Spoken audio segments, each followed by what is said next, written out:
Chapter 10. Bunty in the Light of a Hero. I know him to be valiant.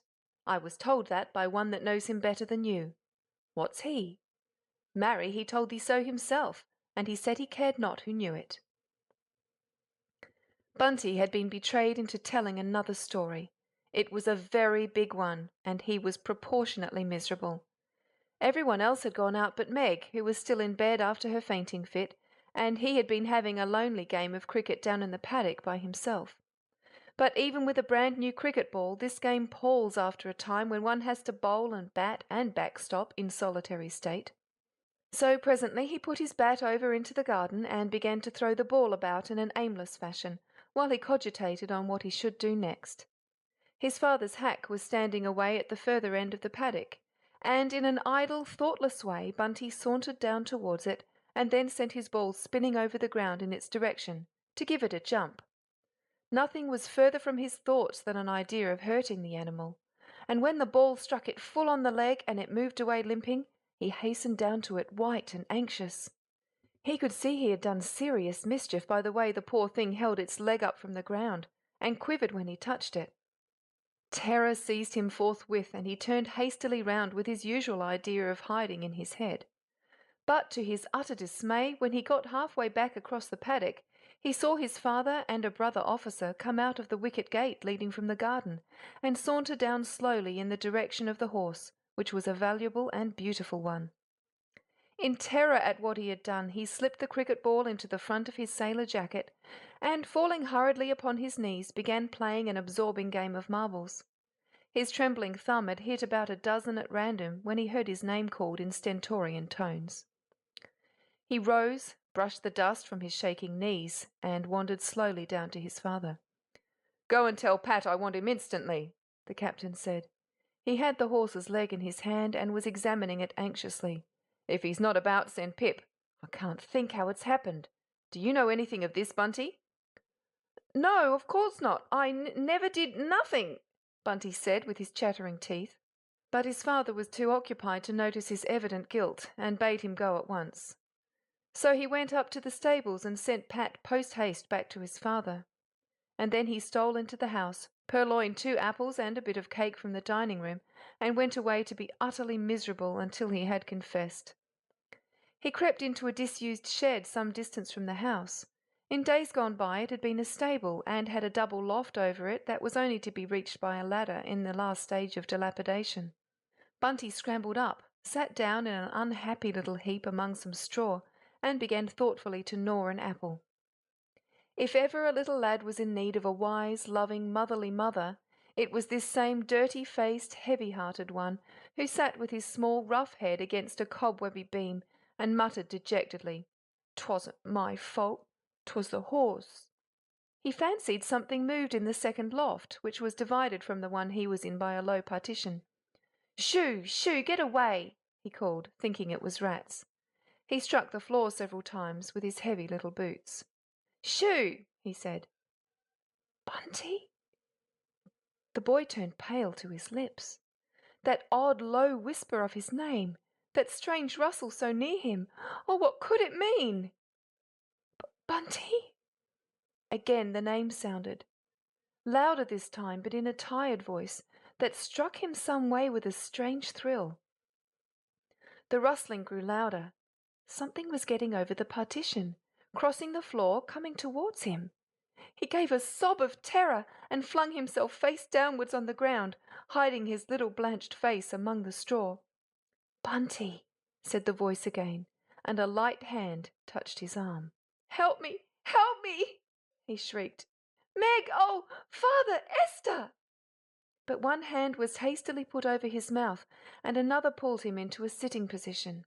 He had shut his eyes very tightly so as not to see the ghostly visitant that he knew had come to punish him for his sin. But something made him open them, and then he felt he could never close them again for amazement. For it was Judy's hand that was over his mouth, and Judy's self that was standing beside him. "My golly!" he said in a tone of stupefaction. He stared hard at her to make sure she was real flesh and blood. "However did you get here?" But Judy made no answer. She merely took the remaining apple and cake from his hand and, sitting down, devoured them in silence. "Haven't you got any more?" she said anxiously. Then he noticed what a tall, gaunt, strange-looking Judy it was. Her clothes were hanging round her almost in tatters. Her boots were burst and white with dust. Her brown face was thin and sharp, and her hair matted and rough. "My golly!" the little boy said again, his eyes threatening to start out of his head. "My golly, Judy, what have you been doing?" I've run away, Bunty," Judy said in a quavering voice. "I've walked all the way from school. I wanted to see you all so badly." "My jiggery!" Bunty said. "I've thought it all out," Judy continued, pushing her hair in a weary moray. "I can't quite remember everything just now, I am so tired, but everything will be all right." "But what'll he say?" Bunty said with frightened eyes as a vision of his father crossed his mind. "He won't know, of course," Judy returned in a matter-of-fact manner. "I shall just live here in this loft for a time, and you can all come and see me and bring me food and things, and then presently I'll go back to school." She sank down among the straw and shut her eyes in an exhausted way for a minute or two, and Bunty watched her, half fascinated. "How far is it from your school?" he said at last. 77 miles. Judy shuddered a little. "I got a lift in a luggage train from Lawson to Springwood, and a ride in a cart for a little way, but I walked the rest. I've been nearly a week coming," she added after a pause, and shut her eyes again for quite a long time. Then a tear or two of weakness and self-pity trickled from beneath her black lashes and made a little clean mark down her cheeks. Bunty's throat swelled at the sight of them. He had never seen Judy cry as long as he could remember. He patted her thin hand, he rubbed his head against her shoulder and said, "Never mind, old girl," in a thick voice. But that brought half a dozen great heavy drops hurrying down from beneath the closed lashes, and the girl turned over and lay face downwards to hide them. Then she struggled up to a sitting position and actually began to laugh. "If the Miss Burtons could see me," she said. "Oh, I've managed everything so beautifully. They think I'm spending a fortnight at Katoomba. Oh, Bunty, you ought to see the curls Miss Marion Burton wears plastered at each side of her cheeks." She broke off, laughing almost hysterically, and then coughing till the tears came back in her eyes. "Do go get me something to eat," she said crossly when she got her breath. "You might remember I've had nothing to eat since yesterday morning. Only you always were selfish, Bunty." He got up and moved away in a great hurry. "What could you eat? What shall I get?" he said, and put one leg down the trapdoor. "Anything, so long as it's a lot," she said. "Anything. I feel I could eat this straw and crunch up the beams as if they were biscuits. I declare I've had to keep my eyes off you, Bunty. You're so fat I keep longing to pick your bones." Her eyes shone again with a spark of their old fun, but then she began to cough again, and, after the paroxysm had passed, lay back exhausted. "Do fetch some of the others," she called faintly as his head was disappearing. "You're not much good alone, you know." His head bobbed back for a moment, and he tried to smile away the pain her words gave him, for just at that minute he would have died for her without a murmur. "I'm awfully sorry, Judy," he said gently, "but the others are all out. Wouldn't I do? I'd do anything. Judy, please." Judy disregarded the little sniffle that accompanied the last words and turned her face to the wall. 2 big tears trickled down again. "They might have stayed in," she said with a sob. "They might have known I should try to come. Where are they?" "Pip's gone fishing," he said, "and Nell's carrying the basket for him, and Baby's at the Courtneys', and Esther's gone to town with the General. Oh, and Meg's ill in bed because her stays were too tight last night and she fainted." "I suppose they haven't missed me a scrap," was her bitter thought when she heard how everything seemed going on as usual, while she thought she had been living so much just to see them all. Then the odd feeling of faintness came back, and she closed her eyes again and lay motionless, forgetful of time, place, or hunger. Bunty sped across the paddock on winged feet. The sight of his father near the stables gave him a momentary shock, and brought his own trouble to mind. but he shook it off again and hurried on. The pantry door was locked. Martha, the cook, kept it in that condition generally on account of his own sinful propensities for making away with her tarts and cakes. It was only by skilful stratagem he could ever get in, as he remembered dejectedly. But Judy's hunger! Nothing to eat since yesterday morning! He remembered with a feeling of pain even now the horrible sinking sensation he had experienced last week, when for punishment he had been sent to bed without his tea. And Judy had foregone 3 meals. He shut his lips tightly, and a light of almost heroic resolve came into his eyes. Round at the side of the house was the window to the pantry. He had often gazed longingly up at it, but had never ventured to attempt the ascent, for there was a horrible cactus creeper up the wall. But now, for Judy's sake, he would do it or die. He marched round the house and up to the side window. No one was about. The whole place seemed very quiet. Martha, as he had seen, was cooking in the kitchen, and the other girl was whitening the front veranda. He gave one steady look at the great spiky thorns, and the next minute was climbing up among them. Oh, how they pierced and tore him! There was a great jagged wound up one arm, his left stocking was ripped away, and a deep red scratch showed across his leg. His hands were bleeding and quivering with pain. But he had reached the sill, and that was everything. He pushed up the narrow window and, with much difficulty, forced his little fat body through. Then he dropped down onto a shelf and lowered himself gingerly onto the floor. There was no time to stay and look at his many hurts.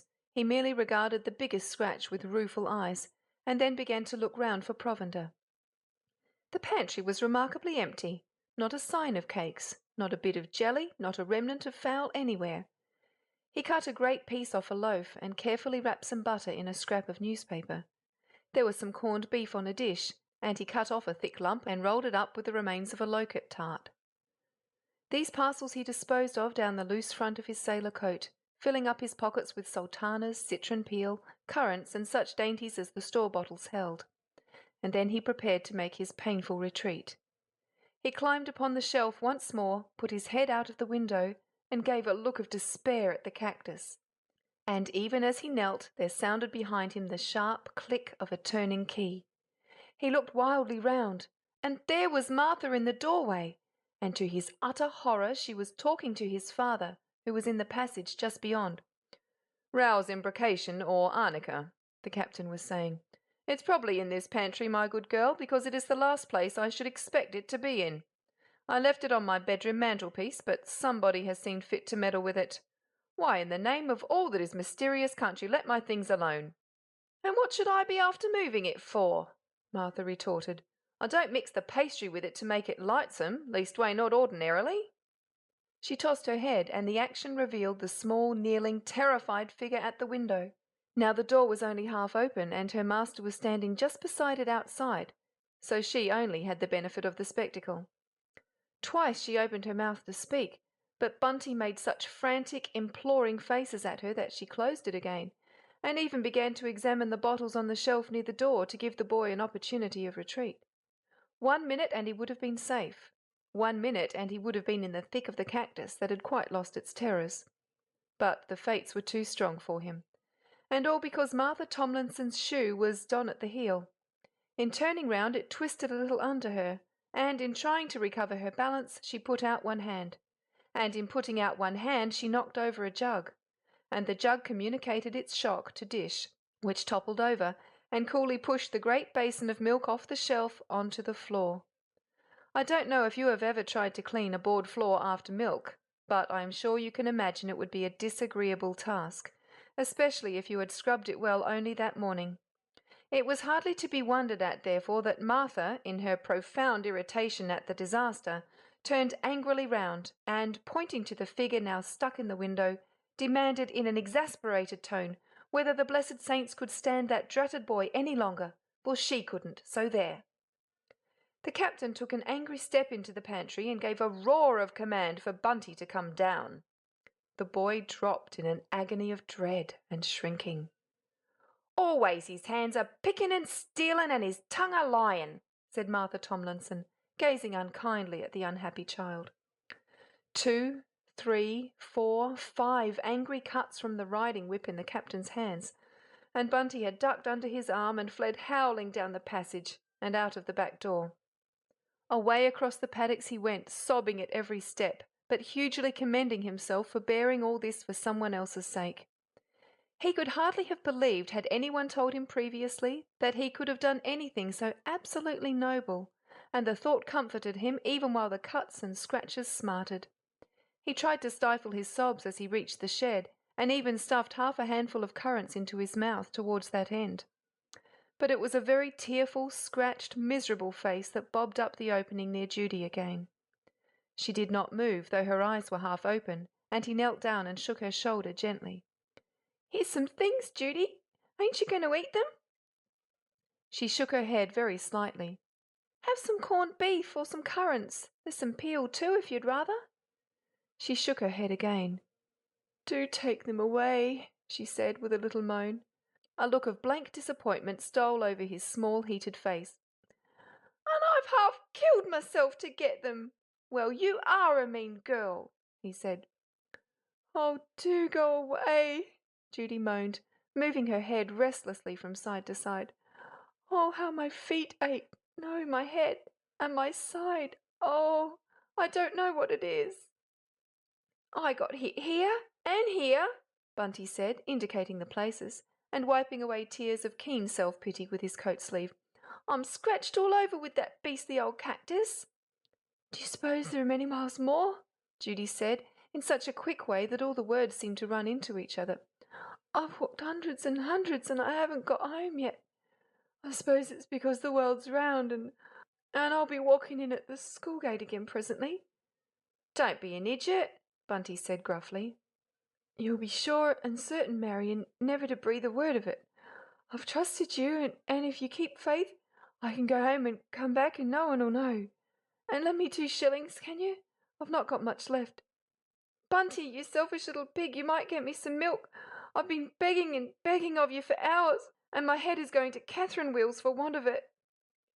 "Have some corned beef, Judy dear. Oh, Judy, don't be so silly and horrid after I nearly got killed for you," Bunty said, trying with trembling fingers to stuff a piece into her mouth. The little girl rolled over and began muttering again. 77 miles, she said. "That makes 1177. And 6 the day before because my foot had a blister. That's 1183. And if I walk 10 miles a day, I shall get home in 1183 times 10. That's 1,000 and... Oh, what is it? Whatever is it? Bunty, you horrid little pig, can't you tell me what it is? My head aches too much to work, and 1,000 and something days, that's a year, 2 years, 2 years, 3 years before I get there. Oh, Pip, Meg, 3 years. Oh, Esther, ask him to let me come home. 3 years, years, years." The last word was almost shrieked, and the child struggled to her feet and tried to walk. Bunty caught her arms and held her. "Let me go, can't you?" she said hoarsely.